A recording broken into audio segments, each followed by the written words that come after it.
Basta mga brad, it's me Eric. Welcome back sa Pocket Sense PH kung saan gumagawa tayo ng mga honest reviews tungkol sa mga pabango.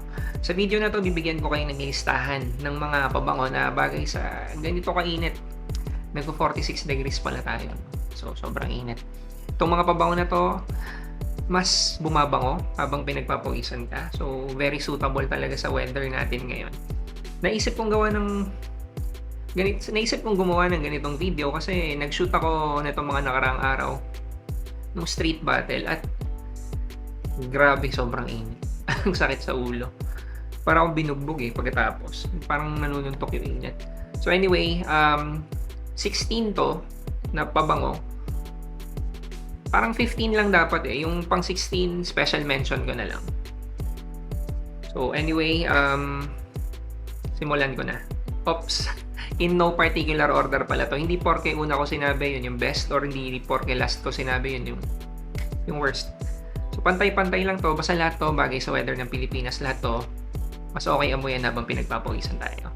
So number 1, Versace Man O Fresh. May video na dito sa channel na diniscuss ko tong Man O Fresh. Citrus, starfruit yung star player na note niya.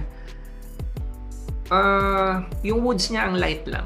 Siguro kaya mas lalo siyang bumagay sa ganitong kategorya. I mean sa sobrang init. Performance niya, hindi naman talaga siya super performer, pero for a freshie, pwede. Yun lang, kung before sinasabi ko yata 6-7 hours, siguro kung ganito ko talaga kainit. Less yung magiging longevity niya kasi nga 'di ba kapag mainit, mas mabilis na nag-evaporate yung molecules. So mas mabilis na mawala yung amoy. Pero anyway, kung ang usapan is bagay sa init, tsaka mas bumabango habang pinagpapawisan, pasok na pasok talaga si Versace Man O Fresh. In terms of projection tsaka sillage, very light lang din. Pero pwede na for a freshie. Parang siguro isa to sa pwede kong sabihin na better dito sa listahan in terms of projection tsaka sillage. So number 2, John Barbatos, Artisan. Si Artisan, mixture na citrus, floral, tsaka herbal. Natural nung citrus niya. Pero mas na-appreciate ko pag after a few minutes nung initial spray, lalabas yung floral. Tapos mag-work in conjunction dun sa citrus. Ang bango. Amoy malinis na pwede ko rin sabihin ang social din ng amoy. May mga amoy malinis kasi na hindi pasok dun sa amoy mayaman or amoy social. Pero ito parang siguro because sobrang natural smelling for me. So, ang okay niya, nung amoy niya for me, in terms of performance, dun lang siguro sablay to. Para sa akin na underrated na itong Artisan sa local community ng mga fragrance. Ibig sabihin kasi in terms of scent profile, parang dapat talagang gamitin to dito or kasi bagay na bagay siya sa weather natin lalo yung ganito kainit. I'm not sure kung hindi lang masyadong pinag-uusapan kasi nga ang usually na pag-uusapan sa community is yung mga long lasting, lakas mag-project, ganyan. Baka marami ring gumagamit nito na tahimik lang. So yun. So in terms of longevity nito, normally 5 hours pero kung ganito kainit, mas maikse. Projection and sillage, sobrang hina lang. Talagang malapit lang sa skin. Parang mas mahina pa to sa Man O Fresh. Yan. Pero in terms of scent profile, sobrang okay siya para sa akin. Number 3, Nautica Voyage. So siguro dito sa listahan, isa to sa pinaka-popular. Ang sobrang affordable niya para sa scent profile niya, no? Siguro yung sunod ko sasabihin, may mga magdi-disagree. Para sa akin, kung ganun yung presyo, tas ganitong scent, pwede pang mas mahal to para sa akin. So, may mga nakadebate na ako dito, kahit dito sa channel, may nag-comment before sa isang video ko regarding Nautica Voyage na sobrang synthetic daw, ganito, ganyan. Well, sobrang subjective naman kasi ng sense of smell, diba? So, yung pang-amoy nila, iba yung pang-amoy ko. Para sa akin, Nautica Voyage, siguro kahit doblehin yung presyo nito, worth it pa rin. Para sa akin, Ah, nag-take note ako eh. May apple, may green leaves, tsaka may aquatics. Pero kapag dinedescribe ko yung amoy niya, amoy cucumber juice. Yung cucumber na refreshing. Yung pag, alam mo yung kapag kumain ka sa restaurant tapos sinervan ka ng tubig na, yung tubig nila, yung pitzel na may cucumber, minsan may lemon pa nga. Tapos maraming yelo. Yung pag inom mo, presko. Ganun yung dating nung amoy niya. Sobrang refreshing, sobrang, talagang parang binuhusan ng malamig na tubig na may may binabad na cucumber. So, sobrang dami kong praises para sa Nottingham Voyage. At alam ko ilang beses ko na rin to na-post dun sa Facebook page ng shop. Mas madalas kasi kapag nagbabasketball ako, ito yung binabaon kong pabango. Pag nagbabasketball kasi ako at may dito, may shower area. So, shower ako bago umuwi. Spray ako ng Voyage. Para akong galing sa bahay, paalis pa na. Fresh na fresh talaga. Sobrang okay to, sobrang bango. Yung performance nito, parang paiba-iba eh. Pero sige, yung mag-stick ako dun sa akin. May mga kaibigan kasi ako na nagko-comment na iba yung projection sa kanila. Siguro because of skin chemistry, no? Siguro sa ganito kainit, less than 6 hours. Pero yung projection niya, nawiwirdohan din ako kasi minsan pag uwi ko, yun nga, halimbawa, after basketball, nag-spray ako. Pag uwi ko, maamoy ng wife ko na ilang meters away. Kilala niya kasi tong scent na to. So kung napanood nyo na ibang videos namin, gusto niya to at ginagamit din niya paminsan. Kaya familiar sa kanya. So nawiwirdohan lang ako kasi dapat hindi to malakas mag-project eh. Pero ilang meters away na amoy niya. Tapos hindi yun kakaspray lang. Kumbaga, close to an hour after spraying. So in terms of performance, pwede na rin eh. Para sa presyo talaga niya, sobrang okay. Scent, saka yung performance. At lalo na para sa ganito kainit or sa weather natin. So mas suabe. Number 4, Perry Ellis 360 Red. So, may video na rin dito sa channel. So, na-mention ko rin doon na alternative siya for Aqua di Gio. Yung OG yung transparent yung bottle. Siguro mag-insert na lang ako dito ng mga pictures nila. So, yun. Yung OG ngayon, nandito rin sa list. Pero sabi ko nga doon sa video ko ng 360 Red, better pa to kaysa sa Aqua di Gio na OG. Yung mga dating formulation, yung mga nauna. In terms of performance, better pa to eh. May sharpness lang sa umpisa na may bad experience ako dito eh. Kasi noong unang beses na binili ko to, nahilo ako, bumahing-bahing pa nga ako. Pero pinaliwanag ko to doon sa isang video. Sa loob kasi ng kotse, overspray ako. Bilang newbie, nag-overspray ng citrus heavy na pabango sa kotse. At teka, naalala ko lang may cinnamon to na note na dapat hindi siya babagay sa mainit eh. Pero may something kasi sa composition niya siguro, no, na para sa akin, personal experience ko, sobrang okay siya sa akin pag sa mainit. Pinaka notable na experience ko nung ginamit ko siya na na-appreciate ko siya tas mainit. 2022 Enchanted Kingdom. So familiar naman kayo doon, open area at mainit. So okay siya. Yung scent niya, paano ba? Ano kasi, kahit hindi ganito kainit, yung normal temperature or normal usage, normal weather, yung scent DNA na Aqua di Gio, na same nga na ito, anong term doon? Airy. So, malimuyak sa hangin. So, pwede kong ikumpara sa pagiging smoky. So, yun talaga yung power nung scent profile, scent DNA na ito. Yung pag naamoy sa hangin. At kung sa ganito kainit, putik. Mas siguro, mas lalong maamoy sa hangin. Yun lang, in terms of performance, iiksi yung performance niya.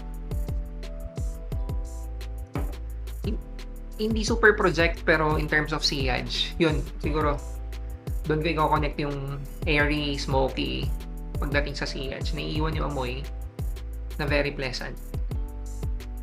Yun. Sunod sa listahan, number 5, Acqua di Gio, yung OG, EDT. So siguro halos kapareho lang nung sinabi ko kay 360 Red. Pero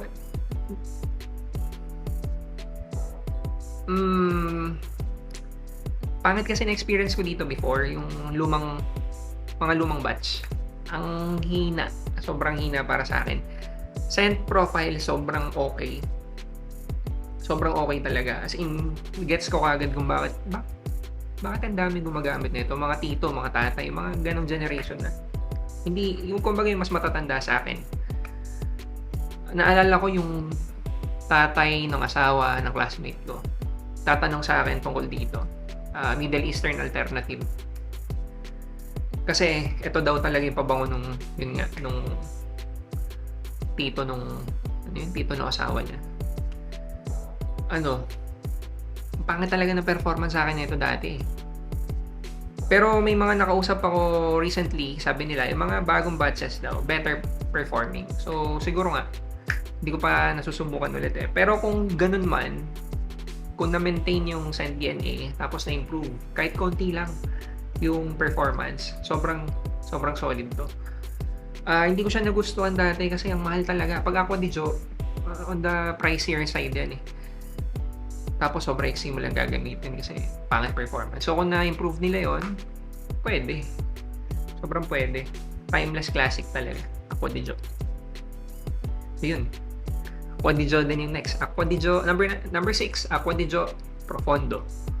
So, may Profondo tsaka may Profumo. Para sa akin, si Profumo, siguro kung papipiliin ako, Profumo or Profondo, mas gusto ko si Profumo. Pero kung sa ganitong usapan, sa ganitong category na mas bagay sa mainit or pinagpapawisan, pipiliin ko si Profondo. Salty, musky, citrusy. Amoy tabing dagat. Ganun. Presko. Alam mo yung naglalakad ka sa tabing dagat at sumangin. Yung breeze na term dito. Presko nga. Presko lang yata yung term doon. Yung ang cool, yung parang hinipan ng malamig. Ganun yung vibe ni Profondo. In terms of performance, isa rin to sa matuturing ko na better yung performance kumpara sa ibang kasama sa ganitong category. Kasi for a freshie, tumatagal ka na 8 hours. So, yung normal na scenario, tagal nun. Tapos ganitong scent DNA.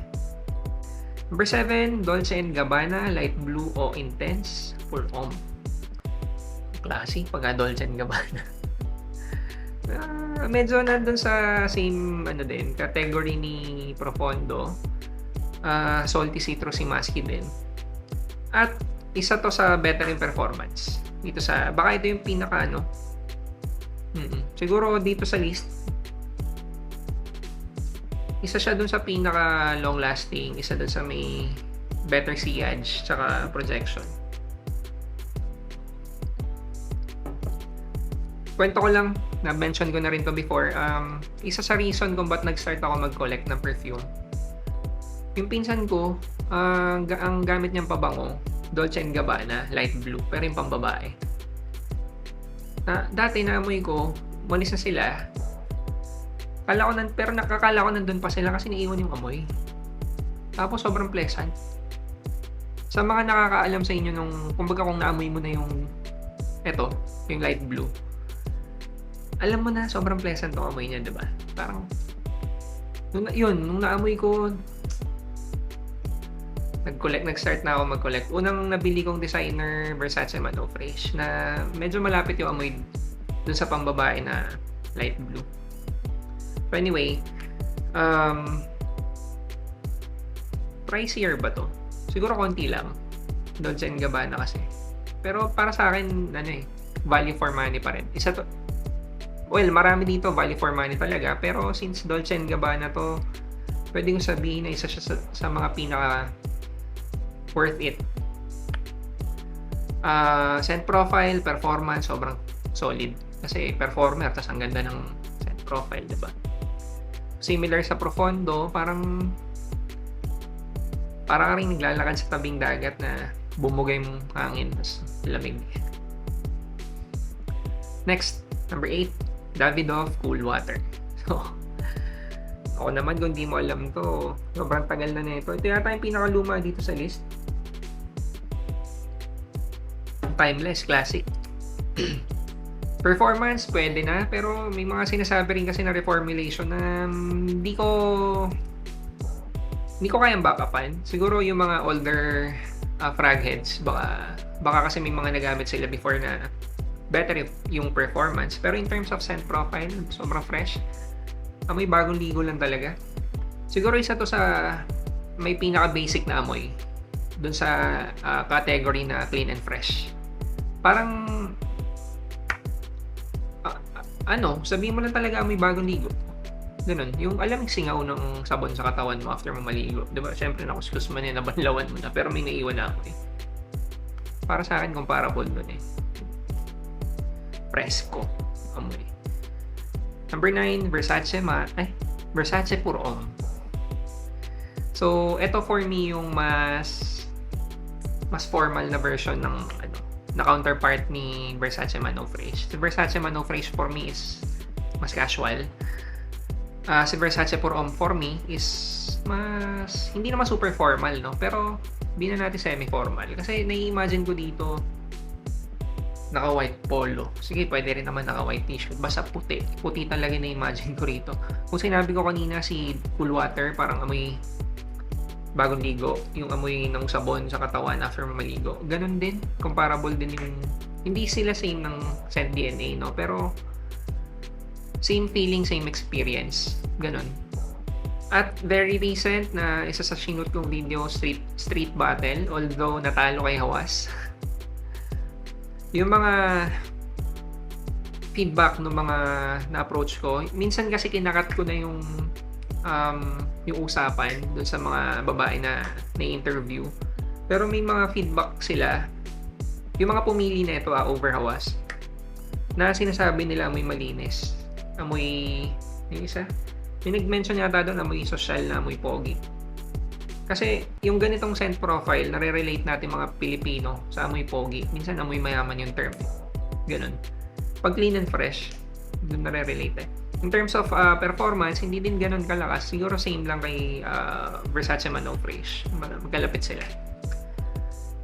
Projection tsaka sillage, hindi din ganun kalakas. Para ka lang may maliit na aura. Pero pag close encounter, babebeso, ganyan. Mas siya, lakas ang dating. Palagay ko, na-imagine ko lang, no? Panoorin niyo yung video nung Hawas versus Versace Pur Homme. Hindi kasi lahat ng feedback ng mga pumili sa Versace Pur Homme na cut. So, kahit pa paano may makikita kayo doon na mas maintindihan niyo ako. Isa to sa mga pabango ko na ang hirap hindi magustuhan.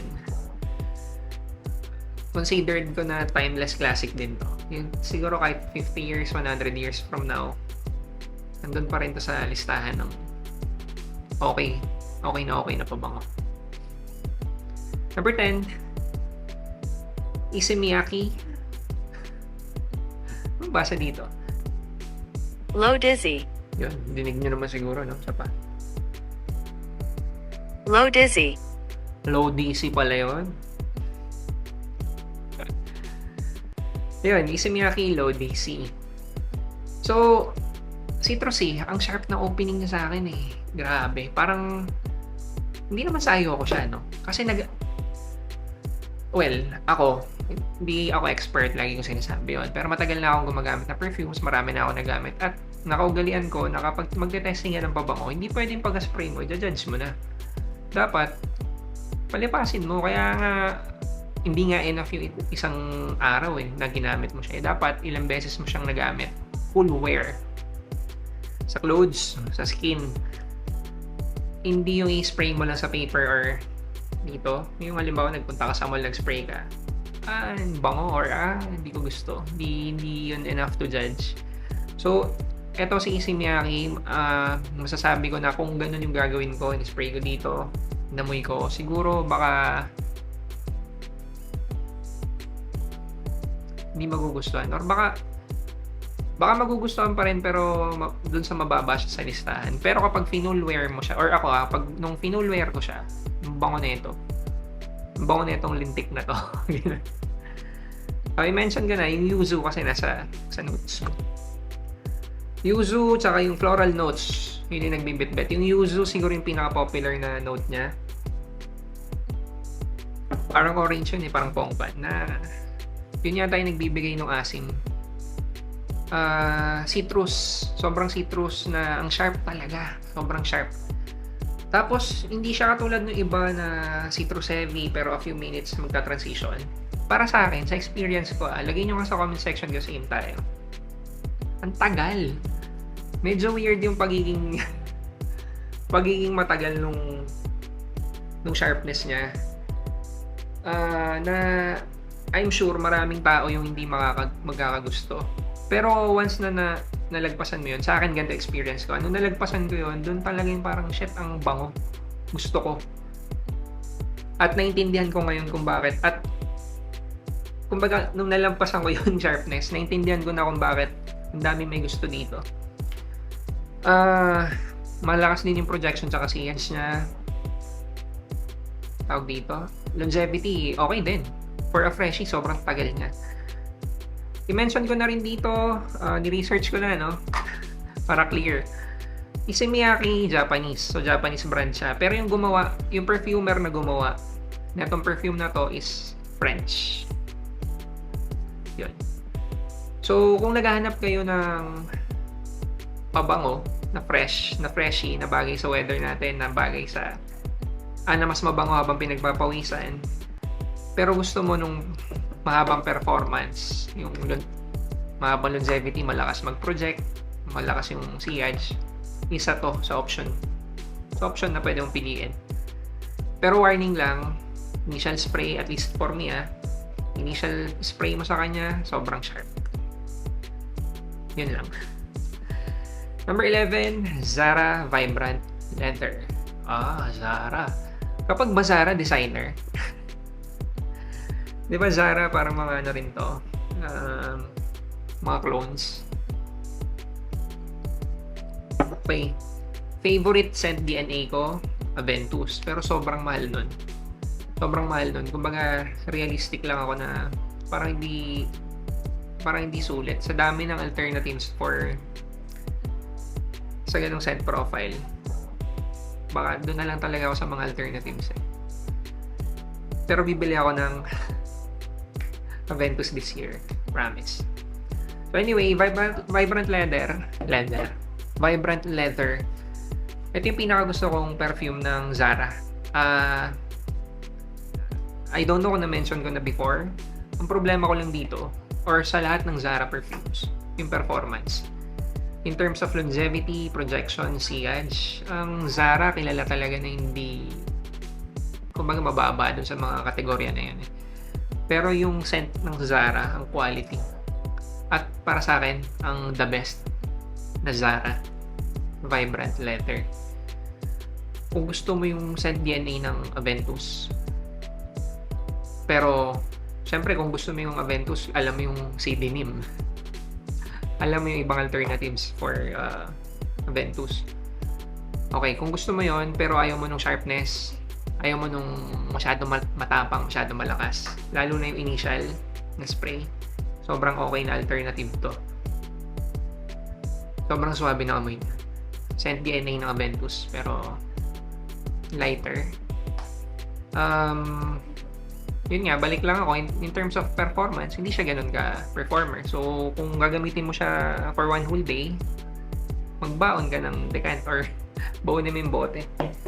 Pakita ko lang, no? Gandang-ganda ako sa bote niya Naging iba-iba yung tsura ng bote na ito, Pero yung bote niya ngayon, simple, Ganda. Ang attractive sa mata. Simple, pero sobrang swabe. Kumbaga gets the job done. Tas Special mention ko talaga.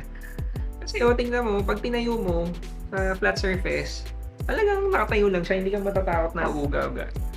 Tapos ang kapal sa pakiramdam. So, ang premium niya sa pakiramdam for me. Yun, umaba ako kay Zara Vibrant Leather. Favorite. Yun lang. Number 12, CK1. Calvin Klein CK1. Citrusy, may pagka-green, ang fresh, ang basic. Siguro pwede ko ito ikumpara kay Artisan. Hindi in terms of amoy, pero in terms of yung ang basic lang na amoy malinis. Kung gusto mo lang ng perfume na nating fancy, wala, hindi na komplikado. Gusto mo lang may amoy ka na pleasant. Isa to sa option mo. Performance, sakto lang, pwede na. Ang soft lang ng projection, ang soft lang ng sillage. Talagang parang maamoy ka lang kapag nilapitan, bumeso, or yumakap. Pero yung scent profile niya, refreshing lang. Sobrang basic lang na ganun. Pwede ko naman sabihing amoy bagong paligo rin. Pero, yun nga, performance, medyo sablay. Pero, again, pasok to dun sa category na mas bumabango or mas masarap amoyin habang pinagpapawisan ka. Number 13, may Middle Eastern representative. Armaf Trey Nui. Favorite ko kasi to eh. Dami kong favorite, no? Pero sa category na pangbaragan na mainit, nakatatak sa akin tong Armaf Trey Nui. Alternative to sa Green Irish Tweed sa mga hindi nakakaalam. Very good alternative. Okay, mention ko na. May pagka-green, may lemon, may lavender notes.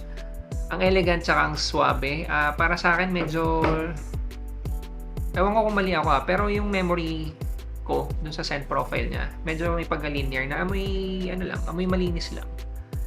Tapos sa experience ko dito, ang ganda ng projection tsaka ang ganda nung sillage okay lang, pero parang may magandang projection or baka kasi sobrang init lang nun. Ang memory ko dito, nung time kasi na madalas ako sa UST Hospital. So kung familiar kayo dun sa setup, ito yung hospital, across yung parking. Magpa-park ako doon, lalakad ako, tatawid ako papunta doon sa hospital. Mainit yun. Pagbalik mo doon sa parking, kung familiar ka doon sa parking, lintik, sobrang init eh. Kasi may mga kainan doon sa baba, sa second floor. So yung exhaust nung aircon nila, bumubuga din sa parking. So mainit. Nawi-withstand na itong Trey Nui. Tapos, naalala ko pa noon kumakain ako sa labas. Kawaw, notable. So yun, kumbaga dinadayo ko pa, naglalakad pa ako. Ito yung parking, ito yung hospital. Nandito pa papunta, towards FEU. Yung Kawaw. So, yun. Mainit. Wala, pero sa gitna wala. Putol. 30 minutes. Pag nag 30 minutes pala, parang nakakat siya ng slight. So, yun. Na-mention ko na, no? Performance niya okay for a freshie. At least may Middle Eastern dito. Number 14, Clinique Happy. Familiar ka dito, malamang, no? Isa to sa mga pang-mainit. Isa to sa mga pang-mainit na pabango na sikat sa Pilipinas. Parang lagi ko nadidinig yung Clinique Happy. Tsaka in terms of sales namin, nabenta rin eh. May full bottle pa pala ako nito dito. Baka gusto nyo lang. So, citrus, ano siya? Orange. Ganun. Pag inamoy mo yung orange or yung balat ng orange, ganun.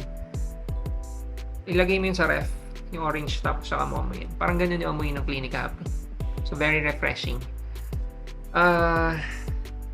Sa pagkakatanda ko, signature scent to ni former President Noynoy Aquino, RIP.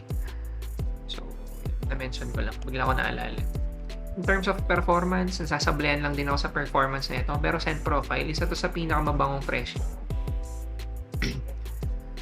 Kasi, parang ang basic niya, pero yung pagiging basic niya is may plus. Ang bango kasi ng orange eh. Tapos, kapag sinabi mo amoy synthetic, di ba hindi yan, iba-iba naman tayo ng pag-intindi doon. So anyway, yung pagkaintindi ko kung ano man yung amoy synthetic na yun, walang ganun. Kumbaga, amoy orange lang siya na presko. Problema ko lang dito kay Clinic Happy Performance. Yun, para kasi nababanguhan talaga ako sa kanya. Gusto ko siyang gamitin ng mas madalas, pero yun nga, nasasablihan ako sa performance eh. Pero kung ganitong usapan, ganito kainit or mas bumabango habang pinagpapawisan ka, definitely hindi mawawala sa listahan yung Clinic Happy for men. May for women na ito.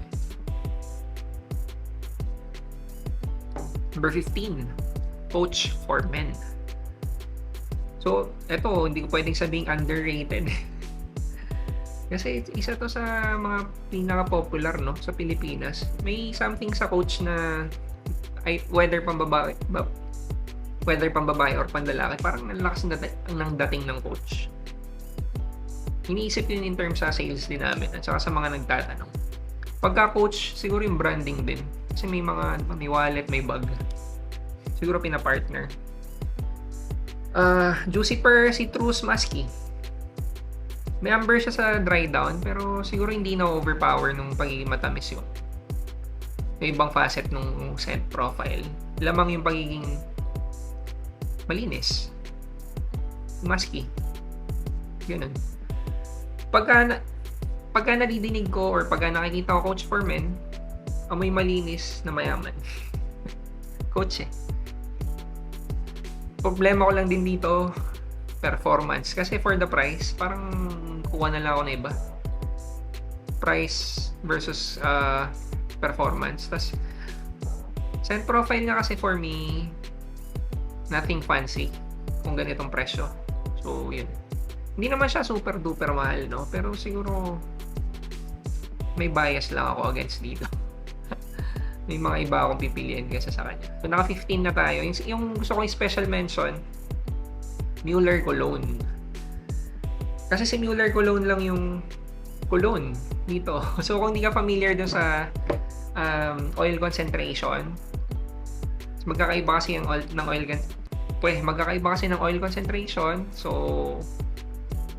hindi ko na i-discuss dito. May video dito sa channel na natakel ko yon. So, try nyo panoorin. Lalo na kung baguhan ka or hindi ka familiar dun sa terminologies ng mga pabango. Kasi baka makatulong. So, yun. So, dito sa listahan, ito lang yung cologne. Mueller Cologne. Pero, siguro ito lang yung makukumpara ko sa ito, kalimutan ko pa. Irish. Yung sabon, lalagay ko na nga lang dito yung picture. Yung color green, Irish. Shit. Ito talaga yung ganun, na amoy bagong paligo or amoy sabong pampaligo. Ang bango-bango nito. Never ako nagkaroon nito na amoy ko lang sa isang kaibigan. Siguro kung nag-gym kayo, ito yung best option na gamitin nyo. Hindi ko nakikita na makaka-offend eh. Kahit siguro mag-spray ka na madami. Kasi amoy ano ka lang eh. Ito talaga amoy bagong ligo. Parang amoy naliligo. Kasi amoy sabon eh. Irish Spring yata yun. Yun yung sabon. Tapos yung performance niya, not bad kasi considering na cologne lang siya. Yun. Grabe, no? Siguro yung bias ko dito kay Mueller Cologne. Baka mas kung sa ganitong category, ito yung best. Mueller Cologne. Although, pagdating sa performance, wala ka masyadong dapat i-expect. Bukod sa cologne lang siya, siguro yung scent profile niya mismo, hindi talaga kayang tumagal na sobra. Yun, yun yung listahan ko. Baka may nakalimutan ako or baka may naisip kayo na tingin nyo dapat kasama dito sa listahan. Lagay nyo na lang sa comment section para pag nabasa ng mga nanonood, lalo sa ganitong panahon, sigurado marami naghahanap na tao yung ganitong klaseng mga pabango. So maraming salamat. 1,200 na tayo. Thank you.